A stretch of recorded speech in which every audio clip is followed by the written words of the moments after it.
श्रीगुरुभ्यो नमः। गणानान्त्वा गणपतिं भवामहे कविं कवीनान्मुपवस्त्रवस्तमं ज्येष्ठराजं ब्रह्मणान् ब्रह्मणस्पत आनश्रण्वन्नोतिभिः सीदसादनं महागणाधिपतये नमः।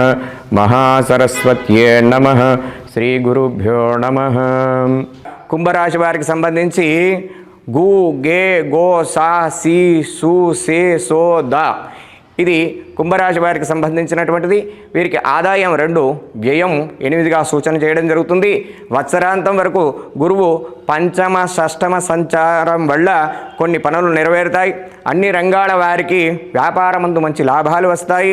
మంచి వారితో స్నేహం చేస్తారు. ప్రయాణ లాభాలు కూడా ఉంటాయి. సంఘమునందు గౌరవము, విందు వినోదాలు సల్పుట, ఇంటి యందు వివాహాది శుభకార్యాలు చేస్తారు. బంధుమిత్రుల సహాగమనం కూడా ఉంటుంది. ఇంటి యందు పండుగ వాతావరణం కూడా ఏర్పడుతుంది. ఇంటిలో సంతోషము, మీకు ధనం రావడానికి అనేకమైనటువంటి ప్రయత్నాలు ఎంచుకుంటారు. విద్యార్థులకు మంచి ర్యాంకులు కూడా వస్తాయి. ఇంజనీరింగు, మెడిసిను, డాక్టర్లకు, న్యాయవాదులకు కొన్ని ఆటంకాలు కలుగుతాయి. వ్యవహారానుకూలతను ఉంటుంది. అవకాశాలను అందిపుచ్చుకుంటారు. ఖర్చులు అదుపులో ఉంచుకోవాలి. విలాసాలకు అధిక ధనం ఖర్చు చేస్తారు. సకాలంలో పనులు నెరవేరుస్తారు. నూతన పరిచయస్తులు ధన సహాయం అందిస్తారు. మీ పిల్లల విషయంలో శ్రద్ధ వహిస్తారు. ఖరీదైనటువంటి వస్తువులు కొంటారు. ఇతరులకు సహాయం కూడా చేస్తారు. సంతాన ప్రాప్తి, భూ సంబంధమైనటువంటి లాభాలు, ఇష్టమైనటువంటి వస్తువులు కొనుక్కుంటారు. సకాలంలో సందర్భానికి మంచి నిర్ణయాలు కూడా తీసుకుంటారు. ఉపయుక్తమైనటువంటి ప్రయాణం ఫలవంతంగా సాగుతాయి. మీకు అప్పగించినటువంటి పనులను నెరవేరుస్తూ ఉంటారు. మీ అవసరాలకు ఏదో విధంగా డబ్బు అందుతుంది. మీ ఆనందకు అవధులు ఉండవు. మిమ్మల్ని నమ్మిన వారికి న్యాయం చేస్తారు. మీ కుటుంబంలో ఇంకొకరి ఆదాయం కూడా మొదలవుతుంది. పెద్దల ఆశీస్సులు, విందు వినోదాలు సంతృప్తినిస్తాయి. భార్య పుత్రులతో తీర్థయాత్రలు, దేవుని మొక్కులు తీర్చుకుంటా యజ్ఞయాగాది క్రతువులు కూడా చేస్తారు.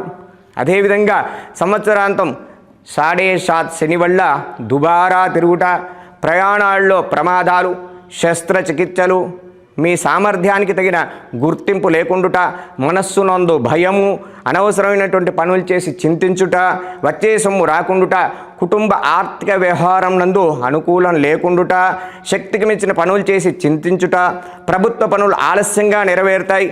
చెడ్డవారితో స్నేహము చేయుట, క్రయ విక్రయాలయందు జాగ్రత్త అవసరం ఉంటుంది. అసందర్భ ప్రేలాపనలు చేసి తెలిసి తెలియక చేసినటువంటి పనుల వల్ల కూడా అపనిందలు పొందేటువంటి అవకాశం ఎక్కువ ఉన్నది. ఆదాయానికి మించినటువంటి ఖర్చులు, ఏ పని చేసినా బాగా ఆలోచించి చేయాలి. మాటలు నియంత్రించుకోవాలి.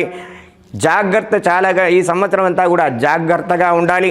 శని జపతర్పణాదులు, హోమాలు కూడా జరిపించుకోవడం వల్ల ప్రతిరోజు కూడా శని స్తోత్రం జపించడం ద్వారా మేలు జరిగేటువంటి అవకాశం కూడా ఉంటుంది.